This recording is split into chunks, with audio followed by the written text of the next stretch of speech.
host, Robin Murray, here today with Chief Investment Officer Rusty Vanneman. Hey, Hi, Rusty. Robin. Hey. All right, so let's just start off with what happened in the markets last month. Well, it seems like it was a pretty nice month. The stock market in the U.S. was up 2%. Developed international markets were about 2%. Bonds were up 1%. Sounds pretty nice, right? Mm-hmm.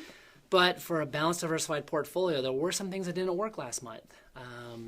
Emerging markets had losses last month, and then commodities had big losses last month. All right, well, let's talk more about commodities. Yeah. It was hit really hard. Should we be buying or selling? All right, well, I can't remember if we talked about this before, but let's talk about it from two different perspectives. And when you talk about building a portfolio, there are strategic decisions. Those are decisions whether or not to have sort of some dedicated allocation to an asset class. And strategically, we think commodities still make sense. They just move differently than traditional stocks and bonds. We can see that now. Stocks and bonds were up last month and commodities were down. So what does that do is that when you just add it all together, in the end, it reduces overall portfolio volatility, and investors usually do better when you have lower volatility. So now the other thing is tactically, and that's more of a short-term outlook. And tactically, we've had low weights to commodities in recent years. Even if they've been small weights, they've still hurt. But some of us are really starting to think that the commodity markets are looking a lot more interesting right now. Mm-hmm. So tactically, don't be surprised if we're buying commodities in the weeks and months ahead. All right, we'll look for that. What about emerging markets? Why are we continuing to own them?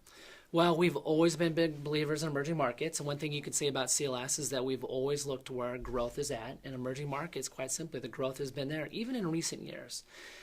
Even now, going into next year, the IMF market outlook for next year has the developed economies with expected growth of about 2.5%. The emerging markets are at least double that, and China and India are even higher than that. So you still got the growth. We've always liked the growth. But the one thing that's different now, and we've talked about this a lot in recent years, is that the valuations are a lot more attractive. And something we put in the commentaries, if you go to the website, we've brought in some outside firms, what they're looking at emerging markets, some pretty cool stuff. That's what we put in the commentary.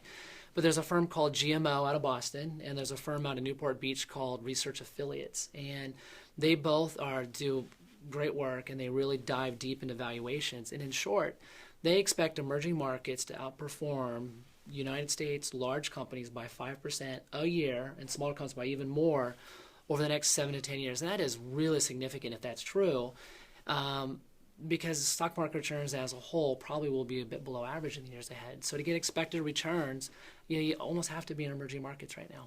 All right. Well, great insight as always. Rusty, Great. Thank you. You're welcome. And that's it for this month. We'll see you again next Tuesday for the weekly. Thank you for your time and trust in CLS Investments.